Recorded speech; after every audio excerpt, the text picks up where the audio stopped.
अस्सलाम वालेकुम। मुझे कहते हैं नादो। मैं यूएई में रहती हूँ, मेरे 2 बच्चे हैं, एक मेरा हस्बैंड है। ये है मेरे घर की कहानी। आपके घर की कहानी क्या है वो आप मुझे कमेंट बॉक्स में बता सकते हैं। अच्छा जी, आज मैं बनाने जा रही हूँ भिंडी एंड करेले। इन दोनों कॉम्बिनेशन में जो सालन बनता है, रेसिपी तैयार होती है, बहुत ही ज़बरदस्त किस्म का इसका टेस्ट आता है। आई होप कि आपको भी पसंद आएगी। ज़रूर बना के देखिए, बहुत ज़बरदस्त इसका टेस्ट आता है। करेले गोश्त भी हम बनाते हैं, भिंडी गोश्त भी बनाते हैं। करेले और भिंडी दोनों को बनाना बहुत ही मज़े का सालन बनता है। इसका भी यहाँ मैंने सबसे पहले ऑयल लिया, उसके अंदर मैंने अनियन डाले हैं और उसको अच्छे तरीके से सौते कर लिया। उसके अंदर मैंने ये बेसिक स्पाइस होती है जिसमें दड़ा मिर्च है, ग्रीन मिर्चें हैं, अदरक लहसुन का पेस्ट है और फ्रेश हल्दी है। अच्छा, मैं फ़्रेश हल्दी अभी यूज़ करती हूँ, पाउडर भी यूज़ कर लेती हूँ, लेकिन अभी मैंने फ़्रेश हल्दी बना के रखी है। इसकी एक तो लुकिंग बहुत अच्छी आती है और उससे कंपैरिजन टू पाउडर से बहुत ज़्यादा हेल्दी भी रहता है। अच्छा जी, यहाँ मैंने एक दूसरा पैन ले लिया है जिसमें यहाँ मैं करेले फ्राई करूँगी।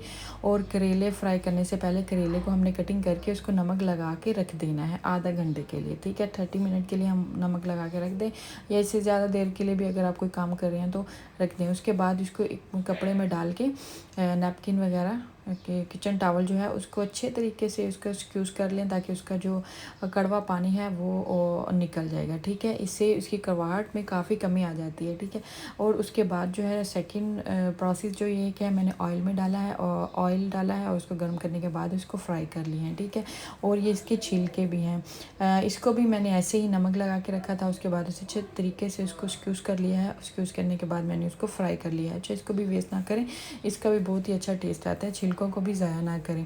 ठीक है, अभी यहाँ मैंने मसाला बना लिया था, इसके अंदर मैंने भिंडी डाल दी। भिंडी जो यहाँ की होती है, मैंने एक चीज़ देखी है, पाकिस्तान में जो भिंडी होती है उसमें बड़ी लेस होती है, और जो मैंने यूएई में आके देखी है इसमें इतनी ज़्यादा लेस नहीं होती, तो इसको इतना फ्राई करने की ज़रूरत ही नहीं होती।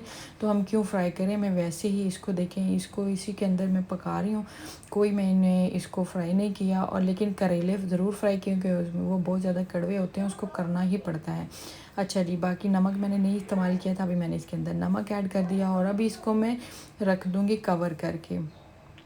25 मिनट के लिए हम इसको कवर करके रख देंगे और उसके बाद देखेंगे ये रेडी हो जाएगा। अच्छा जी, ये जो है मैं फ़्रूट चाट भी बनाने जा रही हूँ क्योंकि आज ये रमज़ान में थोड़े से फ्रूट बचे हुए बड़े थे, तो मैंने सोचा चलो आज फिर रमज़ान की याद ताज़ा कर लेते हैं और फ्रूट चाट बना लेती हूँ। तो ये जो सारे मैंने कटिंग करके बाउल में डाल दी हैं, और बस सिंपल। और इसके अंदर मैं चाहे तो मसाला डाल लूँ या फिर क्रीम ऐड कर लूँगी। आई होप कि आपको ये मेरी सिंपल सी रेसिपी पसंद आएगी। ज़रूर ट्राई कीजिएगा। भिंडी और करेले का कम्बिनेशन बहुत अच्छा बनता है और साथ में मैंने इसकी रोटी बनाई है। अस्सलाम वालेकुम, मिलूँगी आपको।